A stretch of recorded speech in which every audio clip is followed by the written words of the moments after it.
Usai meninjau Sekolah Dasar Negeri 04 Prambatan Kidul, tim mengikuti Ketua DPRD Kudus Masan menuju ke RSUD Lukmono Hadi. Di lokasi ini, Masan melihat progres pembangunan gedung bedah sentral yang tengah dikerjakan.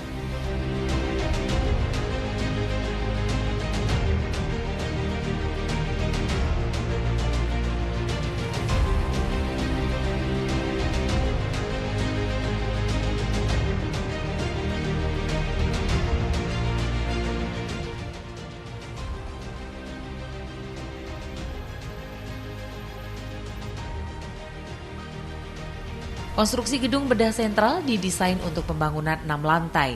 Namun tahun ini baru dikerjakan sebanyak 3 lantai dengan anggaran sebesar 58,4 miliar rupiah. Berasal dari anggaran BULD atau Badan Layanan Umum Daerah. Sejak bulan Agustus lalu, sebanyak 254 titik tiang pancang dipasang untuk menyangga bangunan. Untuk lantai pertama, gedung bedah sentral akan berisi ruang sterilisasi dan 2 kamar operasi. Kemudian lantai 2 berisi 6 ruang operasi lengkap dengan ruangan pendukung lainnya. Sementara untuk lantai 3 akan digunakan untuk ruang ICU. Namun kelengkapan ruang ICU baru dianggarkan di tahun 2023.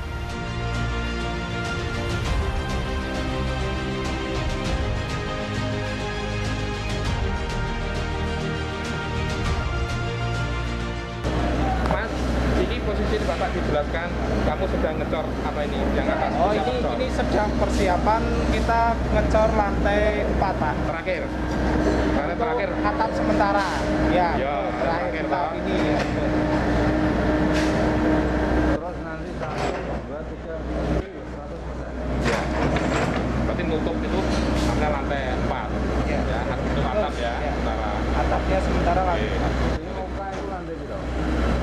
Muka lantai 2.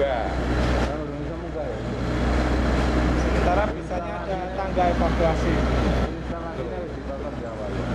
Nah, kemarin saya instruksi, sudah ikut rapat saya, kalau sudah ini sudah terbongkar atap, segera mengkonsep instalasi karena itu konsentrasinya di situ. Yaitu HVAC, terus sama HVAC, gas medis, terus dinding. Ya.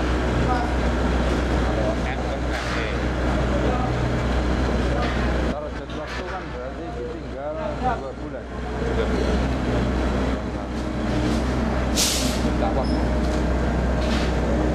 Jadi saya khawatirkan kan hujan Pak.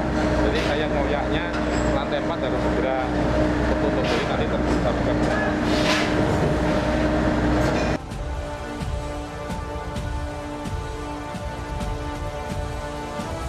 Anggaran pembangunan gedung bedah sentral ini cukup tinggi karena pembuatan skema mekanikal elektrikal yang khusus dan tak seperti gedung biasa.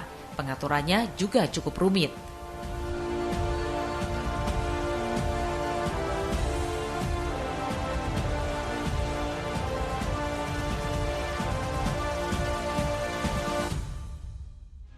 Bapak Mas An, saat ini sedang ada proyek pembangunan di belakang kita. Mungkin boleh dijelaskan dulu nih Pak, sedang ada proyek pembangunan ini seperti apa sih Pak? Ya, ini proyek pembangunan gedung IBS yang sebetulnya sudah direncanakan tahun tahun kemarin ya. Tahun kemarin, cuman karena ada beberapa kendala, akhirnya alhamdulillah tahun ini bisa dilaksanakan. Dan tentunya dengan alokasi kurang lebih 60 miliar ini ya memang butuh kerja keras. Kami tadi melihat kondisi lapangan ya, menurut informasinya sesuai dengan target, karena waktu ini hanya tinggal 2 bulan, maka memang harus ada kontrol secara ketat biar nanti target waktu yang ada itu bisa terpenuhi, bisa selesai tepat waktu. Dan tentunya dari konsep 6 lantai, sekarang ini baru 3 lantai, dan nanti bisa tahun depan insya Allah dialokasikan anggaran lagi. Dan tentunya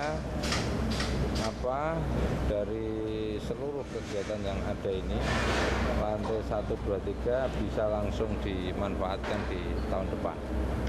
Oke, berarti targetnya itu tinggal 2 bulan lagi ya Pak? Ya, target waktu. Target tinggal waktunya. 2 bulan untuk lantai 1, 2, dan 3. Oke.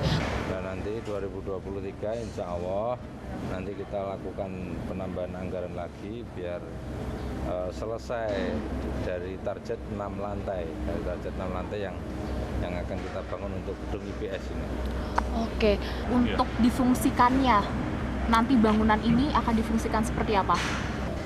Sementara kita kan 3 dulu dengan target di lantai 1 dan lantai 2 itu untuk ruang operasi, kemudian di lantai 3 untuk ruang intensif. Nah, hal ini namanya ICU.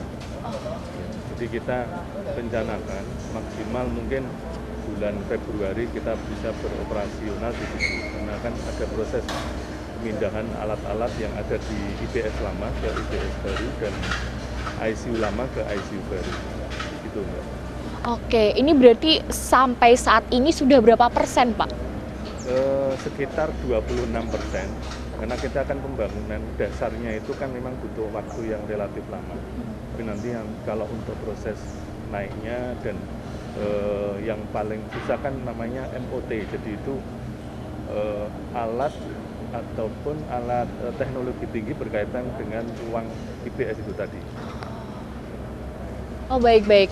Kemudian Pak Mas An, untuk target selanjutnya mungkin dari fasilitas kesehatan sendiri bagaimana Pak untuk proyek pembangunan dan juga alokasi anggarannya?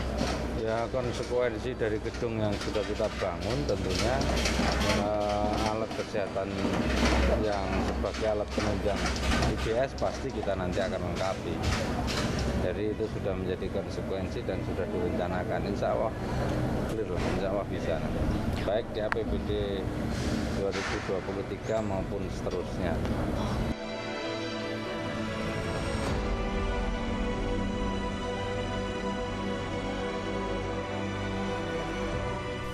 Dari tinjauan yang dilakukan, Ketua DPRD Kudus melihat progres pembangunan sesuai skema perencanaan.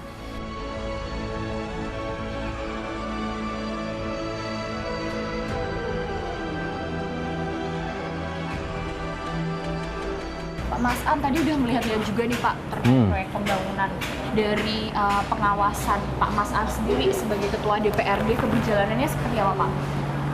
Ya, sesuai dengan target sampai dengan hari ini progresnya sudah 26%. Tentu dari waktu dari hari ke hari terus dipantau agar di akhir kontraknya tanggal 27 Desember itu terselesaikan 100%. Karena tanggal 27 itu direncanakan sudah selesai seluruh administrasinya. Jadi memang ini harus dari hari ke hari dipantau. Kalau ada progres yang tidak terpenuhi, tinggal penambahan tenaga kerja atau penambahan waktu bekerja. Jadi ini kan minggu ini harus selesai, ini minggu nanti harus selesai lagi. Jadi berapa persen target bulan November misalnya, mau selesai berapa persen bulan November. Kalau tidak terpenuhi ya harus ada penambahan tenaga kerja dan penambahan waktu.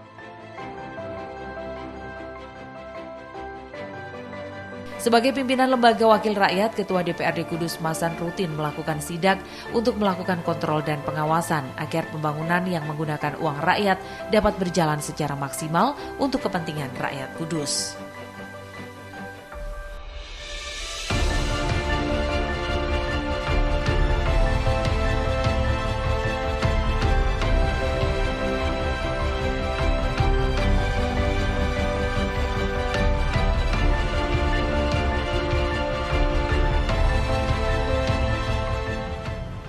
Pemirsa, demikian kegiatan pada hari ini. Saya sudah menemani Bapak Mas An selaku Ketua DPRD Kabupaten Kudus dalam berkegiatan, yaitu melakukan sidak di 2 tempat, yaitu ada di RSUD Lukmono Hadi Kudus dan juga di SD 4 Prambatan Kidul.